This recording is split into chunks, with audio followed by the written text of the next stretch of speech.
Shalom సమాధాన ప్రభు, యెహోవా shalom సమాధాన ప్రభు, యెహోవా shalom సమాధాన ప్రభు, యెహోవా షాలోమ్ సమాధాన ప్రభు. హల్లెలూయా హల్లెలూయా హల్లెలూయా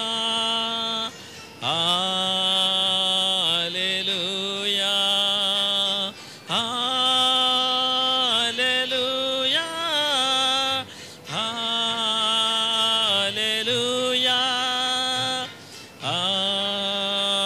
హల్లెలూయా హల్లెలూయా.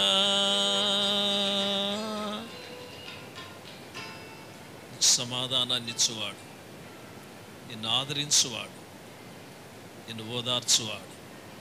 ప్రియమైన దేవుని బిడ్డలారా, ఎక్కడ చూసిన జ్వరాలు, ఎటు చూసినా జ్వరాలు, ఏ ఇంటిలో చూసినా జ్వరాలే.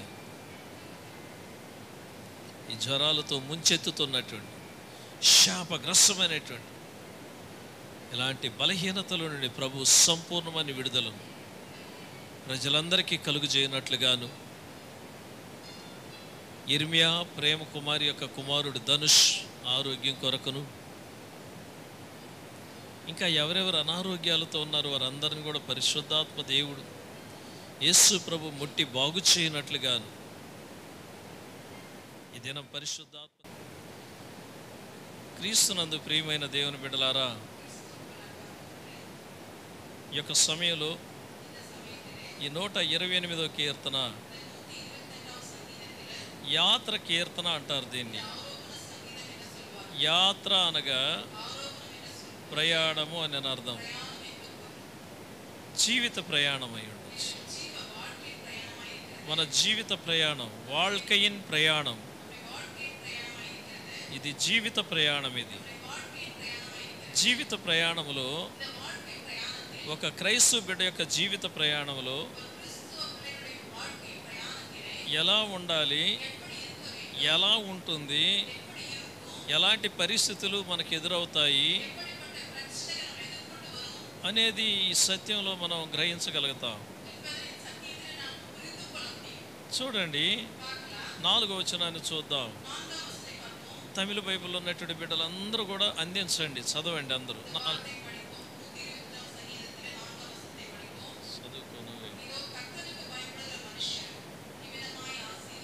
యెహోవా యందు భయభక్తులు గలవాడు ఇలాగా ఆశీర్వదింపబడును అంటున్నాడు.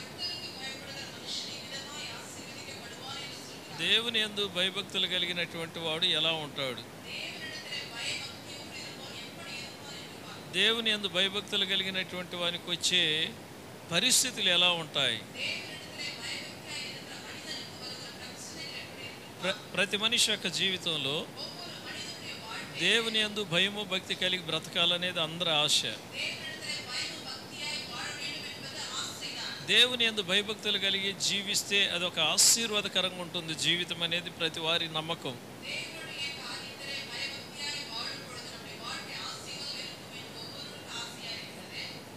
అందుకోసమే ఈ మందిరాలు, దేవుని యొక్క సేవకులు, దేవుని యొక్క వాక్యం అనేది ఉండేది.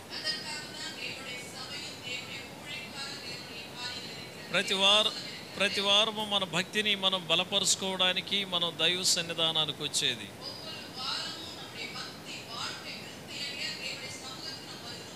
మరి దేవుని యందు భయం కలిగి బ్రతకడానికి ప్రతి వారం దేవుని యొక్క మందిరానికి వచ్చి దేవుని యొక్క వాక్యాన్ని వింటుంటాం మనం.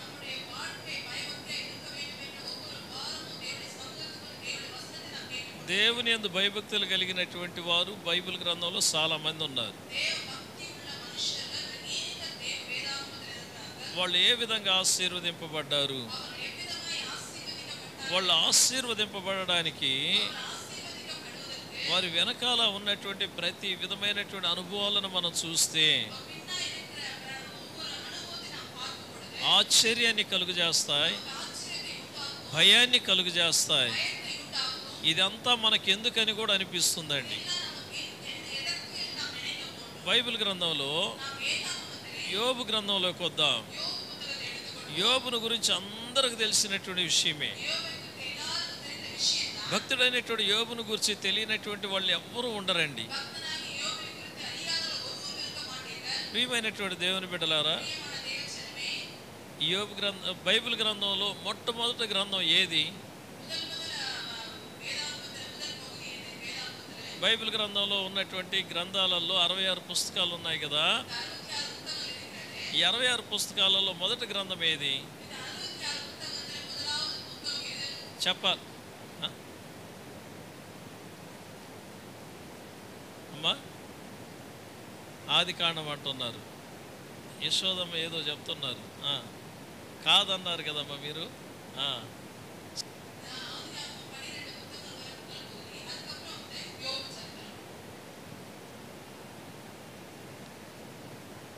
అర్థం. సండే స్కూల్ టీచర్స్ ఇవన్నీ మీ అందరు కూడా మేము వెళ్ళారా? ఈ యొక్క సమయంలో దైవ భక్తుడైనటువంటి యోబుని గురించి మనం చూద్దాం. దేవుడే ఆయన గురించి సాక్ష్యం ఇస్తున్నాడు. ఏమని సాక్ష్యం ఇస్తున్నాడు? ఇక్కడ యోబు గ్రంథంలో మొదటి అధ్యాయంలో మొదటి వచనం చూసినట్లయితే, యోబు ఎలాంటి వాడంటే ఆయన యథార్థవంతుడు, ఆయన న్యాయవంతుడు అంటున్నాడు. దేవుని యందు భయభక్తులు కలిగినటువంటి వాడు అంటున్నాడు. చెడుతనమును విసర్జించిన వాడు అంటున్నాడు. ప్రియమైన దేవుని బిడ్డలారా, ఈయనకి 7 కుమారులు ఉన్నారు, 3 కుమార్తెలు ఉన్నారు, ఎన్నో వేల గొర్రెలు ఉన్నాయి, ఎన్నో వేల ఒంటెలు ఉన్నాయి, ఎన్నో వందల ఎద్దులు ఉన్నాయి, ఎన్నో వందల గాడిదలు ఉన్నాయి, ఎంతో మంది పనివారు ఉన్నారు. గొప్ప ఆస్తికర్త ఆయన. ఇలాంటి వ్యక్తిని గురించి దేవుడే ఏమంటున్నాడంటే, 8వ వచనం చూద్దాం. దేవుడైన యెహోవా పలుకుతున్నటువంటి మాట, నీవు నా సేవకుడైన యోబు సంగతి ఆలోచించితివా అంటున్నాడు. అపవాదితో మాట్లాడుతున్నాడు. అతడు యథార్థవంతుడు అంటున్నాడు, న్యాయవంతుడు అంటున్నాడు, దేవుని యందు భయభక్తులు కలిగినటువంటి వాడు అంటున్నాడు, చెడుతనం విసర్జించిన వాడు అంటున్నాడు. దేవుడైన యెహోవా యోబును గురించి ఏమంటున్నాడో తెలుసా? భూమి మీద అతని వంటి వాడు ఎవడునూ లేడు అంటున్నాడు. ఎంత గొప్పవాడు ఆయన! ఈ విధమైనటువంటి దేవుని యందు భయము భక్తి కలిగినటువంటి వాడు, దేవునికి భయపడువాడు ఆయన, అనాథ బిడ్డలను ఆదరించిన వాడు ఆయన, దిక్కులేనటువంటి విధవరాళ్లను ఆదరించినటువంటి వాడు, ఎవరి మనసును బాధ పెట్టిన వాడు కాదు. దేవుని యందు భయము భక్తి కలిగిన వాడు ఆయన. అలాంటి వ్యక్తికి ఎలాంటి శోధనలు వచ్చాయి, ఎలాంటి బాధలు వచ్చాయి ఒక్కసారి మనం చూద్దాం. చూడండి, 14వ వచనంలో మనం చూస్తే, ఆయన గాడిదలను, మరి పొలంలో ఉన్నటువంటి ఆయన ఎద్దులను, నాగలని, గాడిదలను మరి ఇతరులు పట్టుకొని పోయారండి.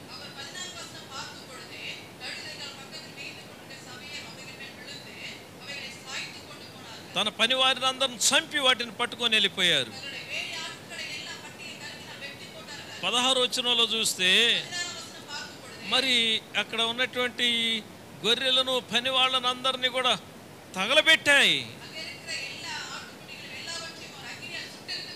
అగ్ని చేత దహించి వేయబడ్డారు వాళ్ళు. మరి 17వ వచనంలో చూస్తే చూడండి, కల్దీలు వేరే వాళ్ళు వచ్చి వాళ్ళు ఒంటెల మీద పడి పనివారిని చంపి వాటిని అన్నిటినీ తీసుకొని వెళ్ళిపోయారు.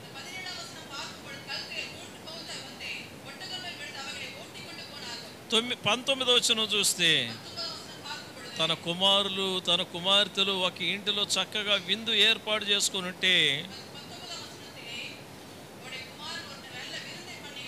వాళ్ళు సంతోషంగా ఉన్నప్పుడు సుడిగాలి, వారు కూడి ఉన్నటువంటి ఇంటికి నాలుమూలల సుడిగాలి కొట్టి ఆ సుడిగాలికి ఇల్లు కూలి ఆ బిడ్డలందరూ చనిపోయారు.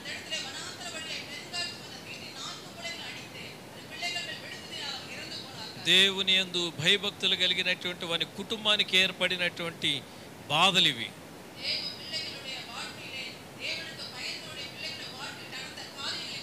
యథార్థంగా జీవించినటువంటి యోబు కుటుంబానికి వాటిల్లినటువంటి శోధనలు ఇవి. న్యాయముగా జీవించినటువంటి యోబు యొక్క జీవితంలో యోబు యొక్క కుటుంబానికి ఏర్పడినటువంటి కష్టాలు ఇవి. తన కళ్ళ ముందే తన ఆస్తి మొత్తం తుడుచుకొని పోయిందండి. తన కళ్ళ ముందే 10 మంది పిల్లలు, ఇల్లు కూలి ఆ ఇంటి కింద గోడల కింద వారి శరీరాలు నలిగి రక్తపు వెల్లంలో చనిపోయారు వాళ్ళు. ఎంత ఘోరం, ఎంత వేదన! ఎవరికి ఇది జరిగింది? దేవుని యందు భయము భక్తి కలిగినటువంటి యోబు కుటుంబంలో జరిగింది. ఇది ఇలాంటిది జరిగినప్పుడు దైవ భక్తుడైనటువంటి యోబు అంటాడు,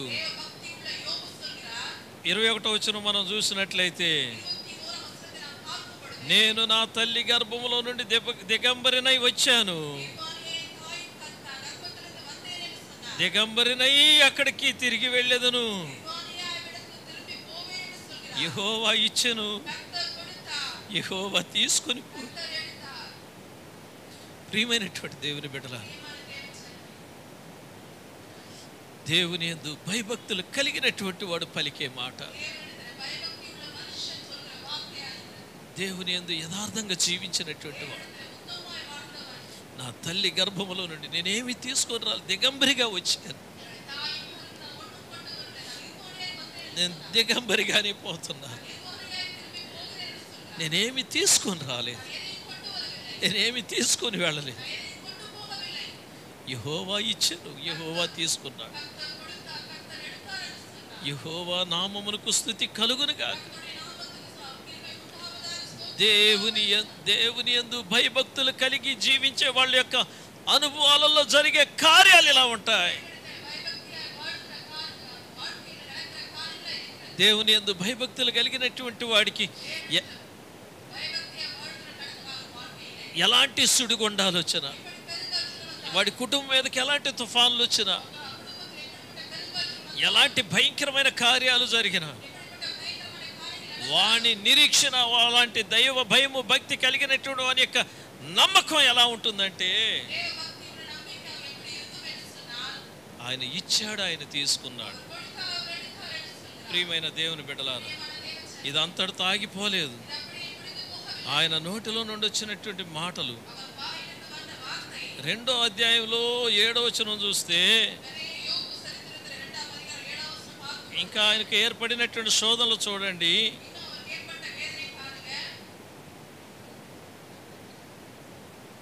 ఒళ్ళంతా కురుపులే, నడిని అరికాలు మొదలుకొని ఆ నడినెత్తి వరకు కురుపులే, బాధ, అయ్యో తట్టుకోలేకపోతున్నాడు. ఎంత ఘోరం! 9వ వచనంలో చూస్తే చూడండి ఒక్కసారి, ఆయన భార్య, నువ్వు ఇంకనూ యథార్థతను వదలకుండా ఉంటావా? దూషించి చనిపో. ఎందుకు అనగలిగింది ఆ మాట? ఆమె విశ్వాసి. ఆమె కూడా భయభక్తులు కలిగిందే. భర్తకి ఏర్పడినటువంటి బాధను తట్టుకోలేక, భర్త వేదనను చూడలేక భర్తతో అంటున్నది, ఎంత ఏర్పడి మన ఒంటరి వాళ్ళమై నిలబడ్డా, మన కుటుంబం జీరో అయిపోయింది, మన పలుకుబడులు ఏమైపోయాయి, మన ఆస్తులు ఏమైపోయాయి, మన బిడ్డలే మన కళ్ళ ముందులే. ఇలా ఇంకా నువ్వు యథార్థతను వదలకుండా ఉంటావా? ఏంది బాధ నీకు? నడినెత్తి మొదలుకొని అరికాలు వరకు ఈ కురుపులు, ఈ జిల, అయ్యో నేను చూడలేకపోతున్నానయ్యా. ఒక్కసారి దేవుని దూషించి చనిపోయా. ప్రియమైనటువంటి దేవుని బిడ్డలారా, నీ జీవితంలో, నీ కుటుంబ జీవితంలో ఇలాంటి శోధనలు రాలేదు కదా, ఇలాంటి బాధలు రాలేదు కదా. పనికి మాలిన ఒక జ్వరం వస్తేనే, ఏదో ఒక బలహీనత వచ్చి 10 రోజులు మనసులో ఉంటేనే, ఒక నెల రోజులు 5,000 రూపాయలకు మందులు కొని వాడినప్పుడు, ఏదో మాత్రలు కొని వాడుతున్నప్పుడు, నేను దేవునికి ఏ కీడు చేయలేదు, నేను ఏ పాపం చేయలేదు, దేవుడు నన్ను ఎందుకు ఇట్ట శోధిస్తున్నాడు, దేవుడు నన్ను ఎందుకు ఇట్ట బాధ పెడుతున్నాడు, దేవుడికి కనికరం లేదు, దేవునికి నా మీద కనికరం లేదు. ఎన్నిసార్లు దేవుని దూషించావు, ఎన్నిసార్లు దేవుని దుఃఖపరిచావు, నీ భక్తి ఏ పాటిది? ఇలాంటి పరిస్థితులు నీకు వచ్చాయా? లేదు కదా. ప్రియమైనటువంటి దేవుని బిడ్డ, చాలామంది అంటారు నా కుటుంబానికి యోబుకు వచ్చిన శోధనలు వచ్చాయని. రాకుండానే అలా పలకొద్దు. ప్రియమైనటువంటి దేవుని బిడ్డ, నిన్ను దేవుడు ఆ విధంగా చేయలేదు. యోబును మన యొక్క జీవితంలో ఒక మున్మాదిరిగా పెట్టాడు. నీతివంతునికి కలిగే బాధలు ఇలా ఉంటాయి. యథార్థవంతుడైనటువంటి దేవుని యందు భయభక్తులు కలిగినటువంటి యోబు పరిస్థితి ఇలా ఉన్నింది. నీకు అలా జరగలేదు కదా. నన్నెందుకు దూషిస్తున్నావు బిడ్డ? దేవుడు దుఃఖపడుతున్నాడు. ఎన్నిసార్లు దూషించావు, ఎన్నిసార్లు ప్రభువును దుఃఖపరిచావు, ఎలాంటి విషయాలలో దుఃఖపరిచావు? ఒక్కసారి ఆలోచన చెయ్యి. నాకు ఈ పరిస్థితులు ఇలా జరుగుతున్నాయి, దేవుడికి కళ్ళు లేవా? దేవుడు నా ప్రార్థన ఆలకించలేదా? ప్రియమైన దేవుని బిడ్డ, దేవుని యందు భయభక్తులు కలిగిన వాళ్ళు పలికే మాటలు కావివి. నీతివంతులు పలికే మాటలు కావివి. లోకాన్ని ప్రేమించే వాళ్ళు పలికే మాటలు, పైకి భక్తి కలిగినటువంటి వారి వలె ఉండి దేవుని శక్తిని ఎరగనటువంటి వాళ్ళు పలికే మాటలు ఇవి. ప్రియమైన దేవుని బిడ్డ, భార్య వచ్చి ఆ విధంగా పలికినప్పుడు, అయ్యా నువ్వు ఇంకా యథార్థతను విడవకుండా ఉందువా? దేవుని దూషించి చనిపోయా. ఒకరోజు కన్ను మూస్తే ఇంక ఏది ఉండదు కదయ్యా. ఈ మాట తన భార్య పలికినప్పుడు యోబు ఏమన్నాడో తెలుసా? యెహోవా యందు భయభక్తులు కలిగినటువంటి యోబు ఏమంటున్నాడో తెలుసా? 10వ వచనాన్ని చూద్దాం. మూర్ఖురాలు మాటలాడినట్లు నువ్వు మాట్లాడుచున్నావు. మనము దేవుని వలన మేలు అనుభవించుదుమా? కీడును మనం అనుభవింప తగదా? మూర్ఖురాలా అని కూడా అనలేదు ఆయన. తన భార్యని నువ్వు మూర్ఖురాలువి అని అనలేదు. మూర్ఖురాలులాగా మాట్లాడుతున్నావు. దేవుని వలన మనం మేలునే అనుభవిస్తే ఎలా? దేవుని వలన మనం కీడును కూడా అనుభవించాలి. చూడండి, చివరిలో అంటాడు, ఈ గ్రంథకర్త ఏమంటాడంటే, ఆథర్ రాసినటువంటి ఆయన ఏమంటున్నాడంటే, ఈ గ్రంథాన్ని రాసినటువంటి ఆయన ఏమంటున్నాడంటే, ఈ సంగతులలో ఏ విషయం అందు కూడా యోబు నోటి మాటతో నైనను పాపము చెయ్యలేదు అంటున్నాడు.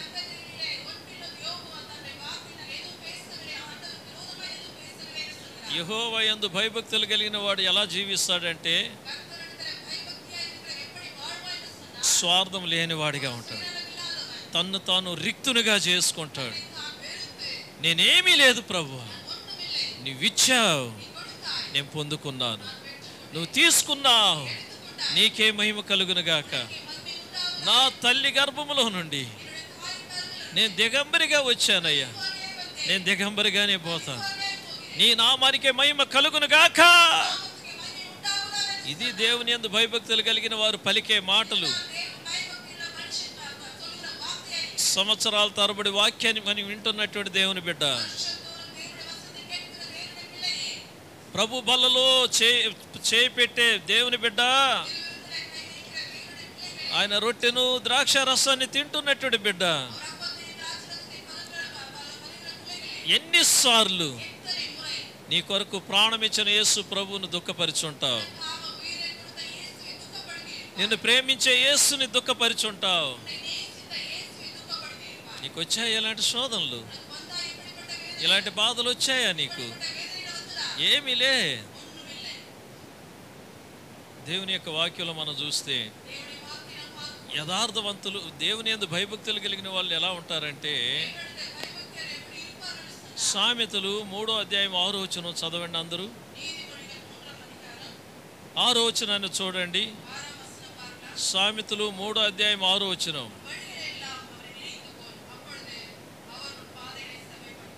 ప్రియమైనటువంటి దేవుని బిడ్డలారా, భక్తుడు ఏమంటున్నాడు ఇక్కడ? నీ ప్రవర్తన అంతటి యందు ఆయన అధికారమునకు ఒప్పుకొనుము అంటున్నాడు. అప్పుడు ఆయన నీ త్రోవలను సరళము చేయను. నీ ప్రవర్తన అంతటి యందు ఆయన అధికారానికి ఒప్పుకో. నీ ప్రవర్తన ఎలా ఉంది? దేవుని యందు భయభక్తులు కలిగినటువంటి వాడైనటువంటి యోబు యొక్క ప్రవర్తన ఎలా ఉంది? శోధనల మధ్యలో, బాధల మధ్యలో, కన్నీటిలో, అవమానాల మధ్యలో తన ప్రవర్తన జాగ్రత్తగానే చూసుకున్నాడు. ఏ విషయంలో ప్రభువును దూషించలేదు. ఆయనకు వచ్చిన బాధలను బట్టి ఇతరులను చూసి అసూయపడలేదు. ఆయనకు వచ్చినటువంటి బాధలను బట్టి ఆయన ఇతరులను అవమానపరచలేదు. ఆయనకు వచ్చినటువంటి బాధలను బట్టి ప్రభువును దుఃఖపెట్టలేదు. ఆయన యోబు మహాభక్తుడు అనేటువంటి యోబు పలుకుతున్నటువంటి మాటలు విందాం. ఇంకా యోబు గ్రంథం 6వ అధ్యాయంలో 9వ వచనంలోకి వద్దాం. 9వ వచనంలోకి వద్దాం, చూద్దాం. ఇక్కడ దేవుని యొక్క వాక్యం ఏమంటుందంటే, దేవుడు తన ఇష్టానుసారముగా నన్ను నలుపునుగాక అంటున్నాడు. 6వ అధ్యాయం 9వ వచనం.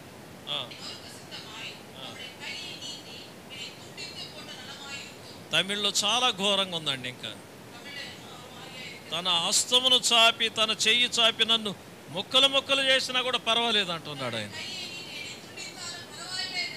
దేవుడు తన ఇష్టానుసారముగా నన్ను నలుపునుగాక.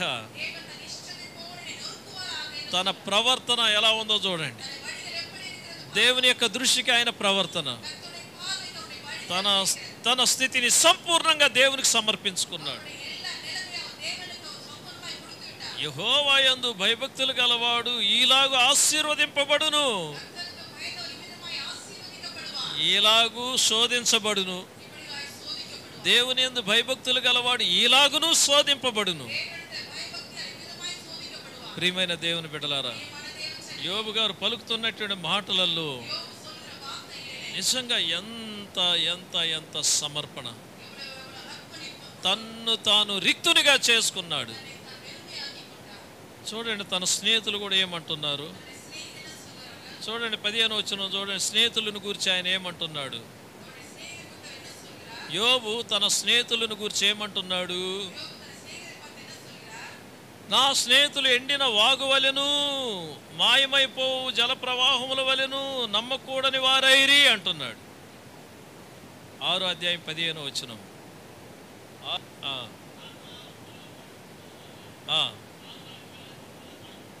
చాలండి. క్రీస్తునందు ప్రియమైన దేవుని బిడ్డలారా, తన స్నేహితులని, తన సహోదరులను పలుకుతున్నాడు తమిళ్లో ఆయన. కానీ ఇక్కడ తెలుగులో ఏముందంటే, నా స్నేహితులు ఎండిన వాగువలెను మాయమై మాయమైపో జల ప్రవాహం నమ్మకూడని వారైరు అంటున్నాడు. వాగులో నీళ్లుంటాయి, ఏ సందర్భంలో ఎండిపోతాయి మనకు తెలియదు.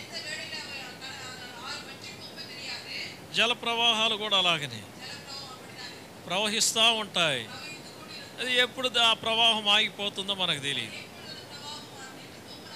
ప్రియమైన దేవుని బిడ్డలారా, యోబు యొక్క జీవితంలో జరిగినటువంటి సన్నివేశాన్ని బట్టి స్నేహితులు కూడా ఆయనను అవమానపరిచారు, స్నేహితులు కూడా ఆయనను దుఃఖపరిచారు. స్నేహితులతో ఆయన అంటాడు, 24వ వచనంలో ఆయన అంటాడు, నాకు ఉపదేశం చేయండి, నేను వింటాను, ఏ విషయం అందు నేను తప్పిపోతున్నది నాకు తెలియజేయండి అంటాడు. ఎంత గొప్ప మాట ఇది! ప్రియమైన దేవుని బిడ్డలారా, కొన్ని సందర్భాలలో మన కుటుంబ జీవితాలలో, వ్యక్తిగతమైన జీవితాలలో కొన్ని శోధనలు, కొన్ని బాధలు వచ్చినప్పుడు, తట్టుకోలేని పరిస్థితులు వచ్చినప్పుడు దైవజనుడితో పంచుకుంటుంటారు. మంచి దైవజనుడు ఎక్కడ మనం పొరపాటు చేస్తున్నాం, ఎక్కడ మనం రాంగ్ స్టెప్ వేస్తున్నాం అనేది మనం దైవజనుడు వారికి వివరించేటప్పుడు, ఈ మార్గాలను సరిచేసుకోమనేటప్పుడు, ఇలా కాదు, ఇలా దేవుని దగ్గర ఇలా గడపండి అనేటప్పుడు, ఈ విధంగా నిన్ను నువ్వు సరిచేసుకునేటప్పుడు చాలా బాధపడతారు వాళ్ళు. నేను నీతివంతురాల్ని, నేను నీతివంతుణ్ణి, మా తండ్రి మహాభక్తుడు, మా తల్లి మహాభక్తురాలు ఉండొచ్చు, మంచిదే. కొన్ని సందర్భాలలో మనకు కొన్ని ఏర్పడేటప్పుడు మనం ఎక్కడ పొరపాటు చేస్తున్నాం, ఏ విషయంలో మనం పోగొట్టుకుంటున్నాం అనేది మనము ఒక్కసారి పరిశోధన చేసుకుంటే ఎంతో మంచిది. అదే యోబు కూడా అంటున్నాడు, దేవుని యందు భయభక్తులు కలిగినటువంటి యోబే అంటున్నాడు, ఇన్ని పోగొట్టుకున్నటువంటి యోబు అంటున్నాడు, నేను ఏ విషయంలో తప్పిపోయానో అది నాకు తెలియచేయండి అంటున్నాడు. ఎవరున్నారు ఈ లోకంలో ఆ విధంగా పలికేవాళ్ళు? యోబు యొక్క ఉన్నతమైనటువంటి పలుకులు ఇంకా విందాం మనం. 13వ అధ్యాయంలోకి వద్దాం. 13వ అధ్యాయం 15వ వచనం. చదువుకున్న పిల్లలు బైబిల్ చదవండి. చూడండి ప్రియమైన దేవుని బిడ్డలారా, ఆయన అంటున్నాడు, ఇదిగో ఆయన నన్ను చంపినను నేను ఆయన కొరకు కనిపెట్టుచున్నాను. ఆయన నన్ను చంపినా సరే నేను ఆయన కొరకు ఎదురు చూస్తాను. భార్య ఏమన్నది? అయ్యా, ఇంకా నువ్వు యథార్థతను విడవకుండా ఉన్నావా? ఒక్కసారి ఆయన దూషించి చనిపోను. స్నేహితులైతే, నువ్వు నీతివంతుడు అయితే నీకు ఇలాంటి ఎందుకు జరుగుతాయి అని అన్నా. మరి ఇన్ని జరిగినప్పటికీ ఇదిగో ఆయన నన్ను చంపెను, నేను ఆయన కొరకు కనిపెట్టుచున్నాను. ఆయన సన్నిధిని నా ప్రవర్తన న్యాయమని రుజువుపరుతును అంటున్నాడు. హల్లెలూయా, హల్లెలూయా. ఎంత గొప్ప మాట! పలకగలవా నీవు ఈ మాట? నా ప్రవర్తన న్యాయమని నేను నిర్ధారించగలను. ఆయన సన్నిధానంలో నన్ను నేను రుజువు చేసుకుంటాను అంటున్నాడు. ప్రియమైన దేవుని బిడ్డలారా, యోబు యొక్క మాటలు, మహాభక్తుడైనటువంటి యోబు యొక్క మాటలు ఇంకా మనం విందాం. ఆయన నిరీక్షణ ఎలాంటిదో మనం విందాం. 19వ అధ్యాయము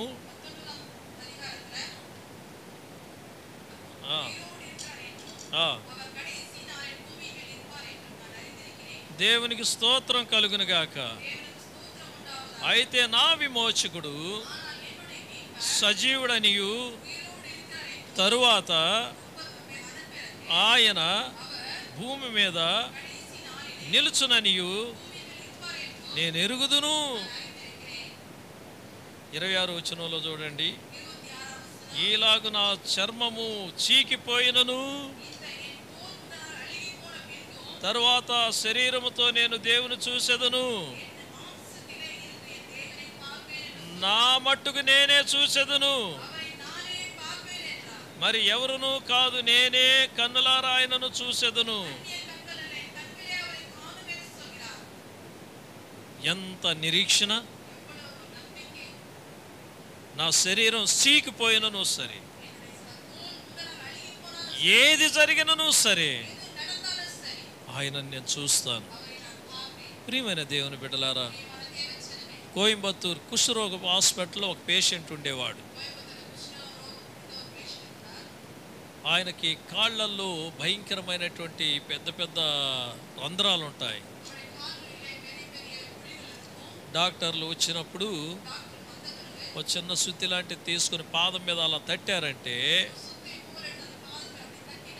పురుగులు అలాగనే తుట్లు తుట్లుగా పడతాయి. శరీరం అంతా పురుగులే ఆయనకి. అలాంటి ఘోరంగా ఆయన జీవించాడు. అలాంటి పరిస్థితుల్లో ఆయన ఒక పాట రాశాడు. ఒకసారి చెప్పాను మీ అందరికి నేను. తమిళ్లో మొట్టమొదటిగా తమిళ్లో వచ్చింది ఆ పాట. ఎన్నకాయ్ జీవన్ విట్టవరే.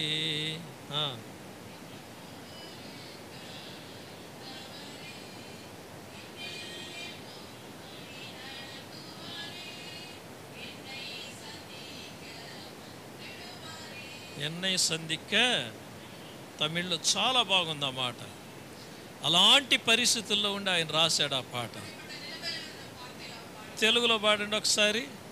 పరమశివము నాకు నివ్వా, తిరిగి లేచెను నాతో నుండా, నిరంతరము నన్ను నడిపించును, మరలా వచ్చి యేసుకొని పోవును.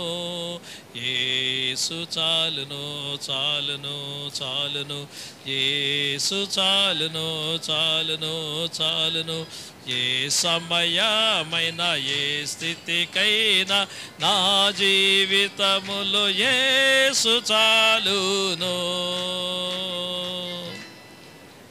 అలాంటి భయంకరమైన పరిస్థితుల్లో శరీరం అంతా కుష్ఠరోగంతో నిండి ఉండి పురుగులు పట్టినప్పటికీ ఆయన ఆ పాట రాశాడు. ఆయన ప్రియమైనటువంటి దేవుని బిడ్డలారా, అదే యోబు అంటున్నాడు, నా శరీరం సీకిపోయినను నేను ఆయనను చూస్తాను. యెహోవా యందు భయభక్తులు గలవాడుకుండే నిరీక్షణ అలాంటిది. 23వ అధ్యాయంలోకి వద్దాం. 10వ వచనం చదువుదాం. బైబిల్లో ఉన్నటువంటి బిడ్డలు చదవండి అని నేను చెప్తున్నాను.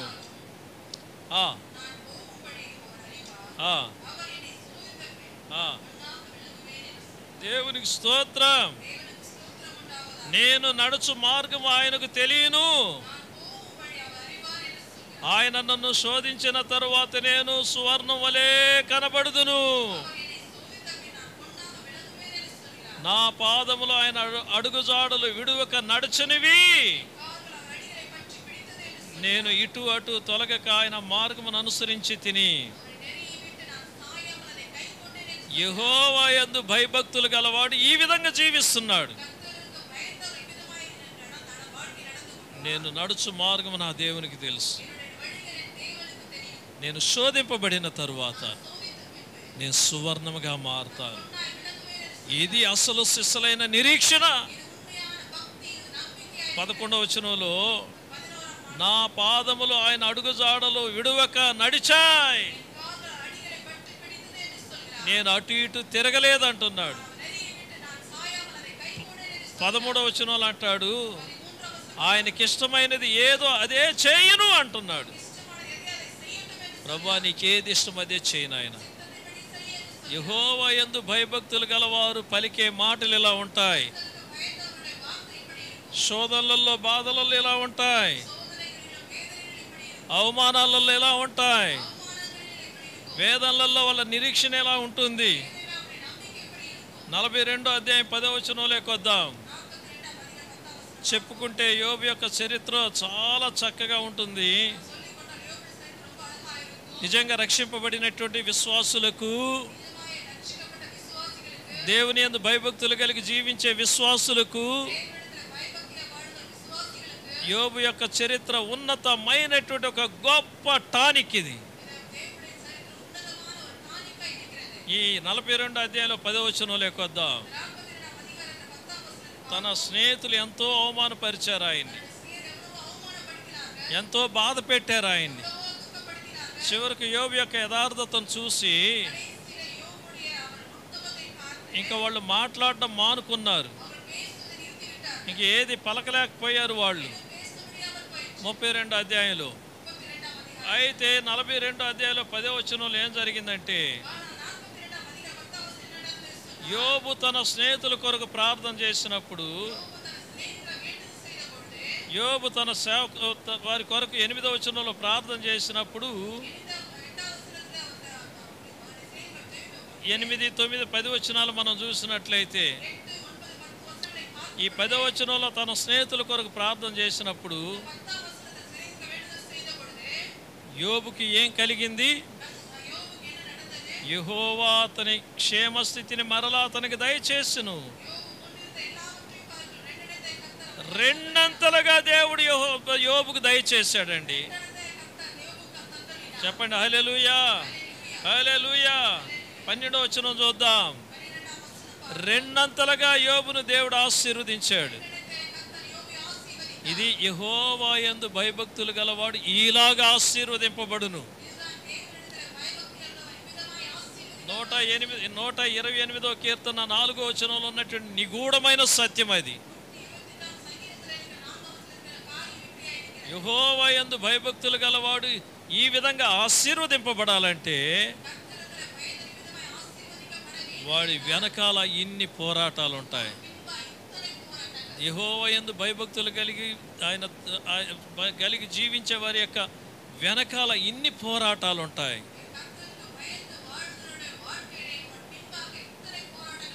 మరణపు లోయలు, కన్నీటి లోయలు. ప్రియమైనటువంటి దేవుని బిడ్డలారా, ఈ విధమైనటువంటి యుద్ధాలు ఉంటాయి, ఇలాంటి అవమానాలు ఉంటాయి, ఇలాంటి పరిహాసాలు ఉంటాయి. నువ్వు దేవుని యందు నిరీక్షణ కలిగి వీటన్నిటికీ నిలబడితేనే నువ్వు ఆశీర్వదించబడతావు. అలా కాదు నేనంటే నువ్వు అట్టేక. ప్రియమైన దేవుని బిడ్డలారా, చూడండి దేవుని యొక్క వాక్యంలో 34వ కీర్తన 9వ వచనం. 9వ వచనంలోకి వద్దాం. యెహోవా భక్తులారా ఆయన యందు భయభక్తులు ఉంచుడి, తన యందు భయభక్తులు ఉంచువానికి ఏమీ కొదువు లేదంటున్నాడు.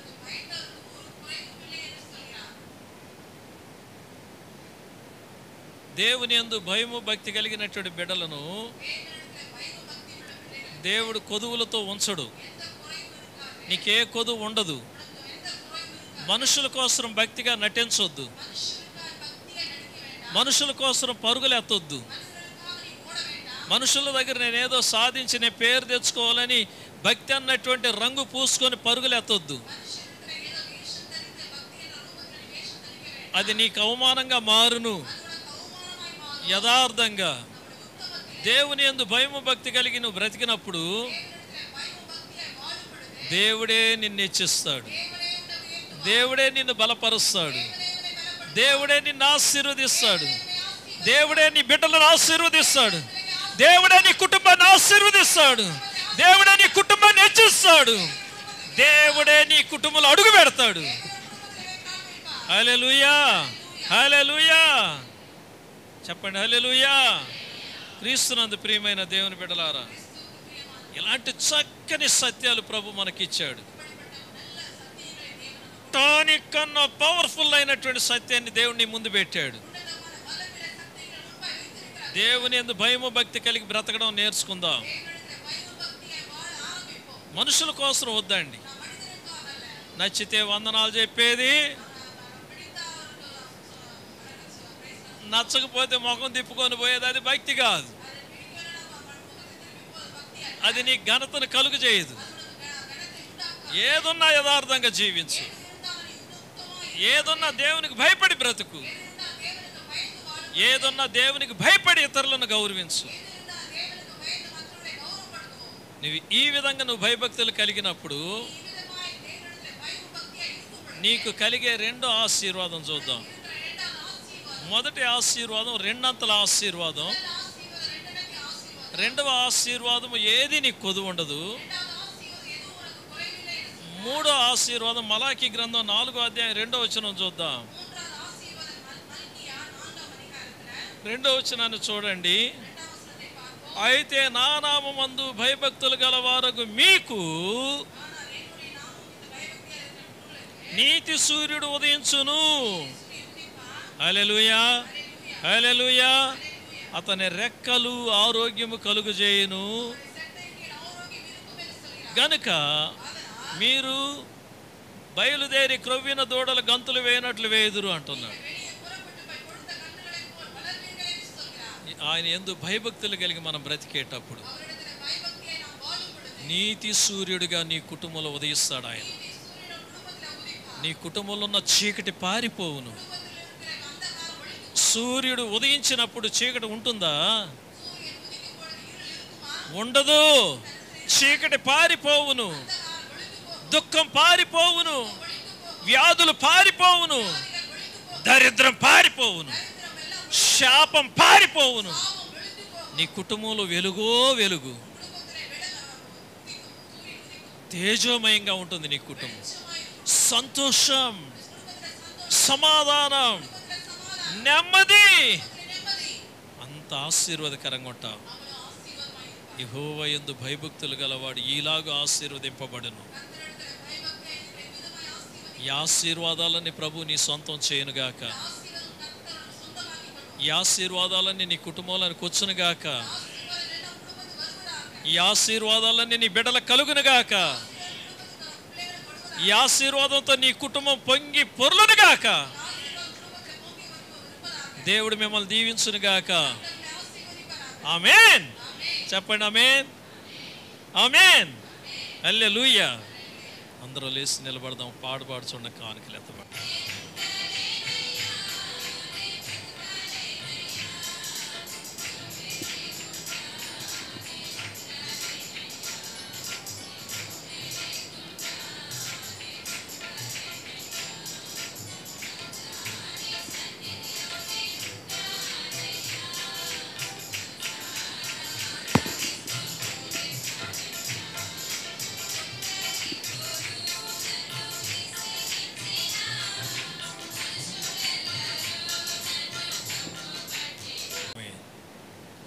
పరలోకమందున్న మా తండ్రి, నీ నామం పరిశుద్ధపరచబడునుగాక.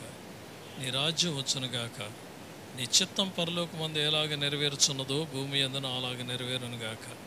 మా అనుదిన ఆహారం నేడు మీరు మాకు దయచేయం. మా రుణస్తులను మేము క్షమించిన ప్రకారం మా రుణములను క్షమించు. మా శోధనలకు ఏకాదశిని తప్పించు. ఎందుకంటే రాజ్యమును, బలమును, మహిమ నిరంతరము నీవైనావు తండ్రి.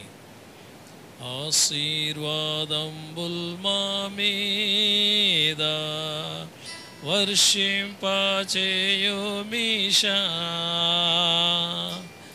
ఆశతో నమ్మియున్నాము నీ సత్య వాగ్దాతము. ఈ మాయి మీద కృమ్మరించుము దేవా. క్రమ్మర ప్రేమ వర్షంబుల్ కృమ్మరించుము దేవా. ఆమేన్. ఆశీర్వాదం ఇదిగో నేను త్వరగా వచ్చుచున్నానన్న యేసు క్రీస్తు కృప, నీ మార్గం అంతటిలో నిన్ను కాపాడుటకు ఆయన నిన్ను గూర్చి తన దూతను పంపనన్న తండ్రి అయిన దేవుని ప్రేమ, నిన్ను సర్వసత్యములోనికి నడిపించగలిగే పరిశుద్ధాత్మ అన్యోన్య నిత్య సావాసం,